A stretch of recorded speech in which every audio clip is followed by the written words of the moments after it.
আসসালামু আলাইকুম রহমতুল্লাহ। বিসমিল্লাহির রহমানির রহিম। স্বাগত জানাচ্ছি এমটি টিচিং মিডিয়ায়। আজকে আমরা আলোচনা করব একাদশ ও দ্বাদশ শ্রেণী উচ্চতর মাধ্যমিক প্রথম পত্র দ্বিতীয় অধ্যায় ভেক্টর। এটা আমাদের পর্ব 7 এবং ভেক্টরের শেষ পর্ব। এই পর্বের মাধ্যমে আমরা ভেক্টর শেষ করব, অর্থাৎ যতগুলো স্বতন্ত্র নিয়ম আছে সবগুলাই আমরা আগের 6টা পর্ব এবং এই 7ম পর্বে আলোচনা করার চেষ্টা করেছি। আশা করি তোমরা যদি সবগুলা পর্ব ভালো করে দেখো তাহলে তোমরা ভেক্টরের অঙ্ক করতে পারবে, আর কোনো অসুবিধা থাকবে না। বাজারে যত রাইটারের বই পাওয়া যায় সব রাইটারের বইয়ের সবগুলো অঙ্কই তোমরা করতে পারবে ইনশাআল্লাহ। তাহলে শুরু করা যাক আজকের মূল ভিডিও। আর আমাদের চ্যানেলে যারা নতুন অবশ্যই চ্যানেলটি সাবস্ক্রাইব করে রাখবে, না হলে পরবর্তীতে খুঁজে পাবে না। আর যারা আমার ভিডিওটি ফেসবুকে দেখতেছেন অবশ্যই ফেসবুক পেজটি ফলো করে রাখবেন, যাতে নতুন নতুন আপডেট ভিডিও আসলেই সবার আগে পেয়ে যাও। তাহলে শুরু করি মূল ভিডিও। 1 নম্বর প্রশ্ন, ত্রিভুজ এ বি সি এর বিসি বাহুর মধ্যবিন্দু ডি হলে দেখাও যে B square plus AC square is equal to 2 into AD square plus BD square. অর্থাৎ ত্রিভুজ এ বি সি এর বিসি বাহুর মধ্যবিন্দু যদি ডি হয় তাহলে দেখাতে হবে যে AB square plus AC square is equal to 2 into AD square plus BD square. Solution S O L to the power N. তোমরা সবাই জানো হয়তো, এটা দিয়ে গাণিতিক ভাষায় সলিউশন বোঝায়। E Q to the power N দিয়ে ইকুয়েশন বা সমীকরণ বোঝায়। S O L to the power N solution মানে সমাধান বোঝায়। শুরু করলাম। মনে করি মূল বিন্দু সাপেক্ষে এ বি ও সি বিন্দুর অবস্থান ভেক্টর বি ও সি। সুতরাং A B plus BD is equal to AD. এটা হচ্ছে ভেক্টর যোজনের ত্রিভুজ সূত্র। ভেক্টর যোজনের ত্রিভুজ সূত্র অনুযায়ী A B plus BD is equal to AD. এভাবে ত্রিভুজ এ সি ডি এ যদি আমরা হিসাব করি তাহলে AC plus CD is equal to AD. যোগ করি যদি তাহলে AD plus AD is equal to 2AD হবে।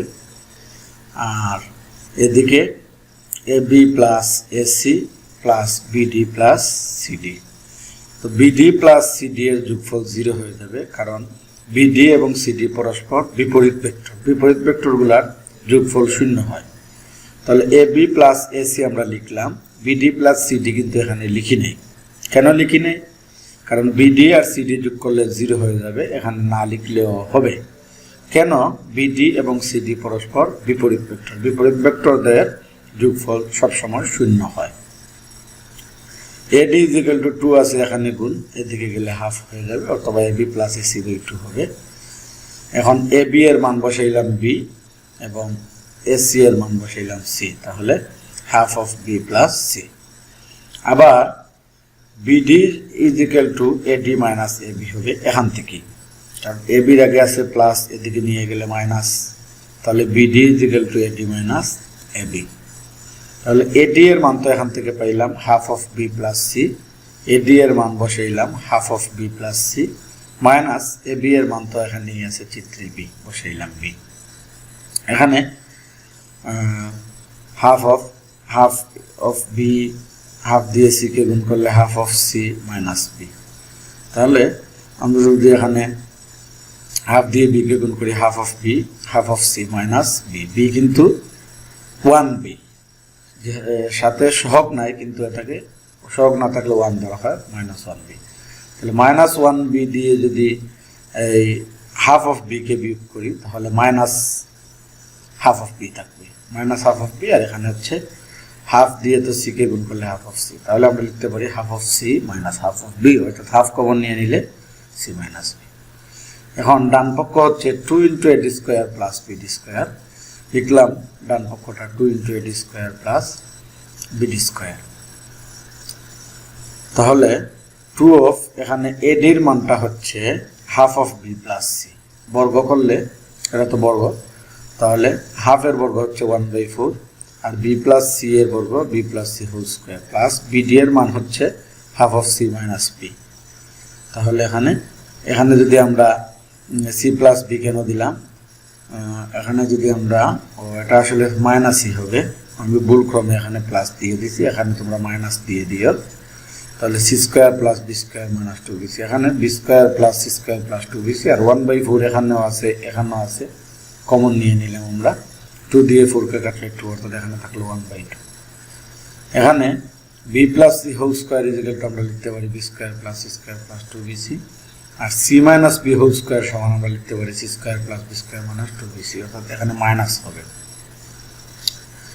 তাহলে B square 2bc plus 2bc minus 2bc আমরা কেটে ফেলতে পারি, আর বি স্কোয়ার আর বি স্কোয়ার যোগ করলে 2b স্কোয়ার, সি স্কোয়ার আর সি স্কোয়ার যোগ করলে 2c স্কোয়ার, 2 কমন নিয়ে নিলে তারপরে B square plus C square, 2 আর 2 আমরা কেটে ফেললাম, তাহলে B square plus C square. B স্কোয়ারের পরিবর্তে এ বি স্কোয়ার লেখা যায়, আর সি স্কোয়ারের পরিবর্তে এসি স্কোয়ার লেখা যায়। এখানে যেহেতু চিত্রে তোমরা দেখতে পাচ্ছ সমান বাম পক্ষ হয়ে গেল, সুতরাং আমরা বলতে পারি A B square plus AC square is equal to 2 into A D square plus B square. আশা করি তোমরা বুঝতে পেরেছ, না বুঝলে অবশ্যই আমাদের কমেন্ট বক্সে কমেন্ট করে জানাবে। পরের প্রশ্ন আমরা দেখি, প্রমাণ করো যে সামান্তরিকের কর্ণদ্বয় পরস্পরকে সমদ্বিখণ্ডিত করে। প্রমাণ করো যে সামান্তরিকের কর্ণদ্বয় পরস্পরকে সমদ্বিখণ্ডিত করে। এখানে এই এসি ও বিডি পরস্পর বিন্দুতে ছেদ করে, হ্যাঁ, তাহলে এখানে চিত্রে কিন্তু আমি কোনো কিছু লিখি নেই, লেখা উচিত ছিল A B C D. A D একটা কর্ণ আর এসি একটা কর্ণ, অর্থাৎ এখানে লিখবা এ, এখানে লিখবা বি, এখানে লিখবা সি, এখানে লিখবা ডি। তাহলে এই কর্ণটা হবে বিডি আর এই কর্ণটা হবে এসি। মনে করি এ বি সি ডি একটি সামান্তরিক, এর কর্ণদ্বয় এসি ও বিডি পরস্পর বিন্দুতে, এখানে ও বিন্দু দিয়ে দিবা, ও বিন্দুতে ছেদ করেছে। ধরি A B is equal to A আর A D is equal to B. কেন?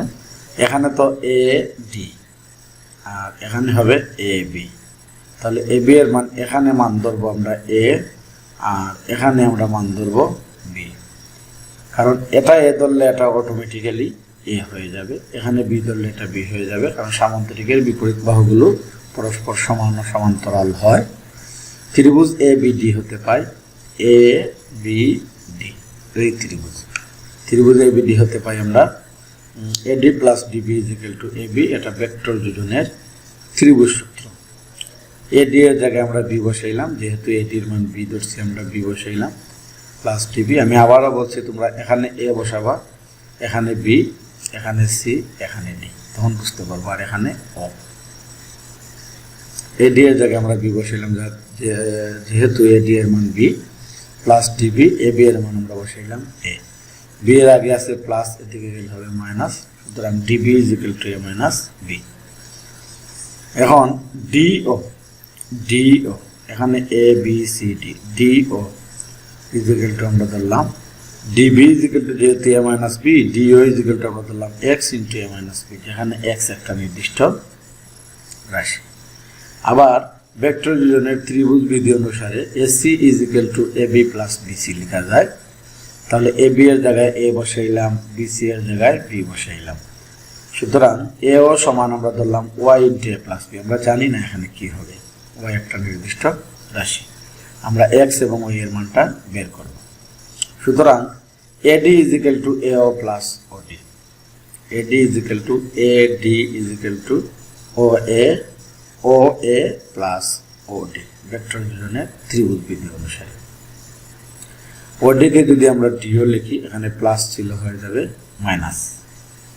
এ ও এর মানটা আমরা পাইছি ওয়াই ইন্টু এ প্লাস বি, বসাইলাম ওয়াই ইন্টু এ প্লাস বি, মাইনাস ডিও এর মান আমরা পাইছি x into A minus B, বসাইলাম x into A minus B. এখন এটাকে ভেঙে, অর্থাৎ ওয়াই দিয়ে একে গুণ করলে এ ওয়াই, ওয়াই দিয়ে বিকে গুণ করলে বি ওয়াই, এক্স দিয়ে একে গুণ করলে A x minus minus plus x দিয়ে বিকে গুণ করলে বি এক্স। এখন যে দুইটার সাথে বি থাকবে এখান থেকে আমরা বি কমন নেব, ওয়াই প্লাস এক্স হবে, আর যে দুইটার সাথে এ থাকবে এখানে আমরা এক জায়গায় করে এ কমন নিব, ওয়াই মাইনাস এক্স হবে। উভয় পক্ষ থেকে সহগ সমীকৃত করে পাই y minus x is equal to 0। এটা আমরা কিভাবে পাইলাম?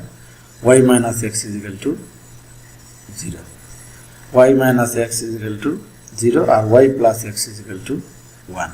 এখানে তো বি আছে, বি এর সাথে তো কিছু নাই, বি আছে তাহলে এটা সমান 1 হবে আর এটা সমান 0 হবে, কারণ এখানে তো কোনো এ নাই, তাহলে এ এর সহগ 0 হবে, আর এখানে যেহেতু বি আছে বি এর সহগ 1 হবে।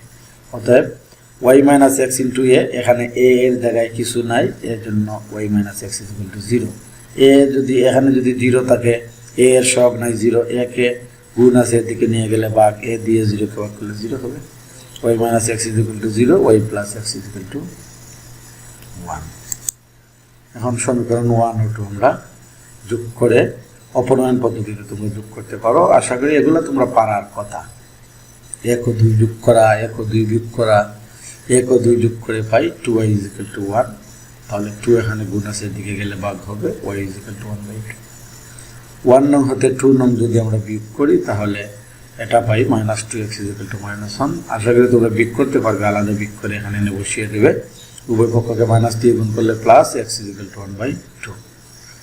যেহেতু x এর মান 1/2, y এর মান 1/2, তাহলে আমরা লিখতে পারি x is equal two y is equal two 1/2।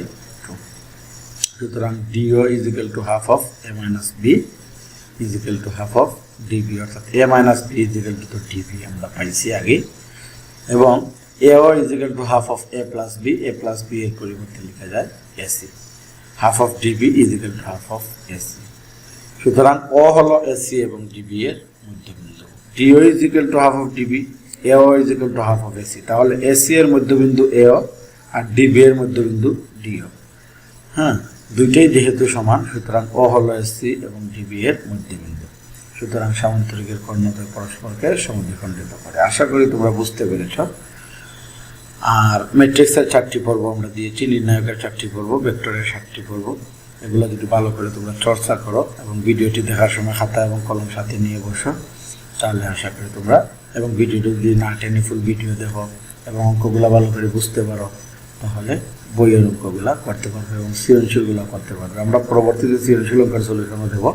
6ষ্ঠ শ্রেণী থেকে অনার্স 2য় বর্ষ পর্যন্ত, বিএসসি পাস 3য় বর্ষ পর্যন্ত গণিতের জন্য আমাদের এই Facebook page MT teaching media এবং YouTube channel MT teaching media দেখতে পারো তোমরা। এবং 9ম 10ম শ্রেণীর পদার্থ রসায়ন, জীববিজ্ঞান, সাধারণ বিজ্ঞান, হ্যাঁ, 11শ দ্বাদশ শ্রেণীর আইসিটি, পদার্থ বিজ্ঞান, রসায়ন বিজ্ঞান, জীববিজ্ঞান এর ক্লাস, ভিডিও ক্লাস নিয়মিত আমাদের চ্যানেলে আপডেট হয়, নিয়মিত দেওয়া হয়। আশা করি তোমরা আমাদের সাথেই থাকবে এবং ক্লাসগুলো দেখতে থাকবে। আজকের ক্লাসের সাথে সাথে ভেক্টরের পর্বগুলো শেষ। আগামী পর্বে আমরা সরল রেখা অধ্যায় শুরু করব, অর্থাৎ 3য় অধ্যায় সরল রেখা দিয়ে শুরু করব। আজকের মতো বিদায় নিচ্ছি। সবাই ভালো থাকো, সুস্থ থাকো, ধন্যবাদ।